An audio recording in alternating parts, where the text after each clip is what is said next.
Përshëndetje miq, në këtë video do të zbulojmë 10 seriale turke më të shikuar, që kanë bashkuar familje shqiptare çdo mbrëmje pranë televizori. Në Shqipëri nuk diskutohet që i keni parë këto seriale. Pyetja jonë është, sa herë i keni ripar? Na shkruani në komente. Le të nisim. Në vend të parë është Dashuri me qera. Historia e Defnes dhe Omerit, e cila e gjeti veten në mes të një loje të rrezikshme në kërkim të parave për të larë borxhin e vëllait të saj. Në restorantin ku Defne punon vjen Omeri, një djalë i cili e puth krejt papritur, si për të justifikuar paratetos së tij Nerimanit, e cila i ka gjetur një vajzë për ta fejuar. Dhe pas asaj puthje jeta e Defnes do të ndryshojë. Seriali ka plot situata komike, të cilat e kanë bërë më të dashur për publikun. Seriali i dytë është Menekshe dhe Halili, i transmetuar në TV Klan në vitin 2009. Seriali tregon historinë e Menekshes, një vajzë turke që jeton në Gjermani, e cila bie në dashuri me Halilin, një djalë me të cilin ajo punon. Por babai i saj konservator e detyron të martohet me Mustafajin, për një çmim prej 25.000 eurosh. Menekshe aratiset drejt Stambollit kur i bashkohet me Halilin. Në përpjekje për të qenë të lumtur zbulohet e shkuara e errët e Halilit, por fundi është tragjik. Mustafaj e vret Halilin ndërsa Menekshe ngelet shtatzën, duke lënë mesazhin se jeta vazhdon edhe pas vdekjes. Seriali i tretë është Sultani i Madhërisëm, i transmetuar në TV Klan, Albania Screen dhe në Kosovë, në RTV 21. Seriali rrëfen jetën dhe mbretërimin e Sultan Sulejmanit dhe dashurinë e tij të madhe për Hyremin, një ish skllave që ngjitet në pushtet dhe bëhet gruaja e tij. Seriali shfaq intrigat politike, betejat për fronin dhe luftën mes grave të pallatit, ku rivaliteti mes Hyremit dhe Mahidevranit është në qendër. Gjatë luftës për pushtet dhe tradhtive do të ndodhin shumë vrasje. Në fund të serialit, Hyrem vdes nga një sëmundje, pas vrasjes së 2 djemve të saj në një luftë të përgjakshme. Sultani urdhëron ndërtimin e një xhamie në emër të saj. Pas vdekjes së tij, fronin e trashëgon princi Selim, i cili vazhdon sultanatin e tij bashkë me sultaneshen Nurbanu.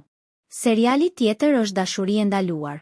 Pas vdekjes së gruas së tij Adnani, një burr i pasur që jeton me fëmijë dhe nipin e tij Behlul, martohet me Bihter, e cila vjen nga një familje e falimentuar por ambicioze. Aty lind dashuria e ndaluar midis Bihterit dhe Behlulit.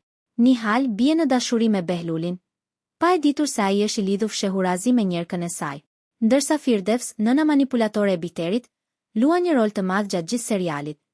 Një nga skenat më dramatike ndodh kur Bihteri kërkon Behlulit të braktisë gjithçka dhe të aratisen bashkë në ditën e martesës së tij me Nihali.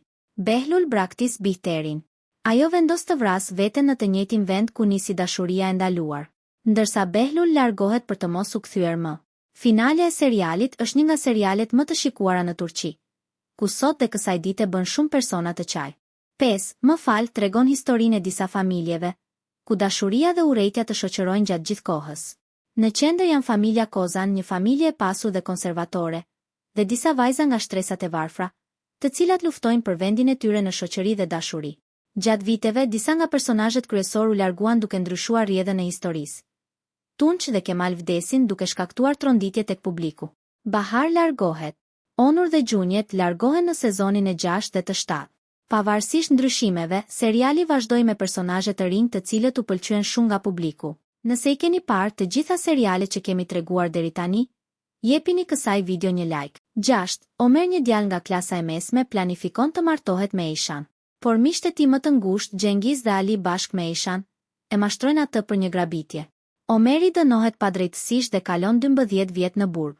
Gjatë kësaj kohe, ai mbështetet nga Ramiz Karajski, i njohur si Daja, për të falsifikuar vdekjen dhe për të ndryshuar fytyrën. Ai kthehet si Ezel për tu hakmarrë ndaj njerëzve që e tradhtuan. Në episodin final, Ezel vret Xhengizin, ndërsa Eishan është në gjendje të rëndë. Më pas, ata shfaqen në një tren së bashku dhe pi një pije që Ezel e ka në unazën e tij. Pjesa e fundit tregon djalin e tyre Xhan, i cili kërkon baban e tij, duke lënë fansat të debatojnë mbi pyetjen kryesore. A kanë vdekur vërtet Ezel dhe Eishan apo jo?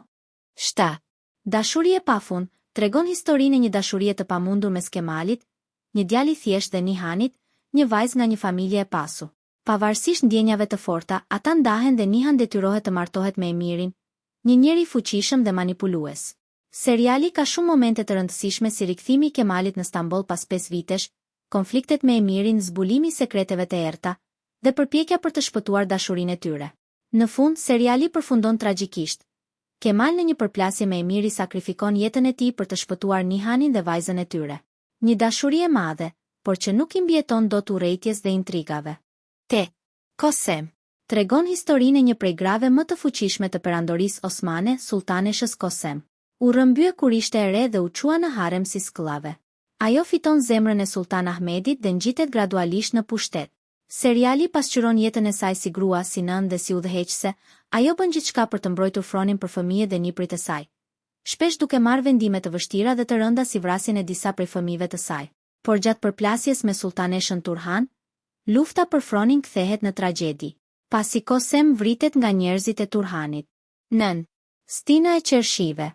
Historia e Ojku, një vajzë talentuar që ëndërron të bëhet stiliste mode. Gjatë rrugës së saj, ajo bie në dashuri me Ayaz, një arkitekt simpatik dhe shoku i ngushtë i Metes, djali që Ojku ka dashur prej vitesh. Fillimisht Ayaz dhe Ojku shtiren sikur janë në një lidhje, por me kohën lidhja e tyre bëhet e vërtetë. Ojku prezanton koleksionin e saj të parë të veshjeve dhe e quan Stina e Qershive. Pas shumë pengesash dhe keqkuptimesh, Ayaz dhe Ojku kurorëzojnë dashurinë me një fund të lumtur. Seriali është i njohur dhe për këngën e tij që është shpërndar kudo në TikTok. Dhe seriali i fundit është Fatma Gül, një dramë e fuqishme që rrëfen historinë tronditëse të Fatma Gül, e cila jeton në një qytet bregdetar dhe ndëron një jetë të qetë për krah të fejuarit të saj. Por gjithçka ndryshon kur ajo bie viktimë e një sulmi të tmerrshëm nga djem të pasur. Për ta mbuluar ngjarjen, Fatma Gül detyrohet të martohet me një prej sulmuesve, Kerimin. Me kalimin e kohës, ndjenja e urrejtjes me saj dhe Kerimit transformohet në besim dhe dashuri të vërtetë dhe në fund, Fatma Gül fiton betejën e saj për drejtësi. Nëse ju pëlqeu kjo video, mos harroni të shikoni dhe videon ton për 10 aktorë turq që kanë vizituar Shqipërinë dhe Kosovën. Na lini dhe një koment nëse do të donit video të tjera për serialet më të ndjekura në vendin ton. Faleminderit.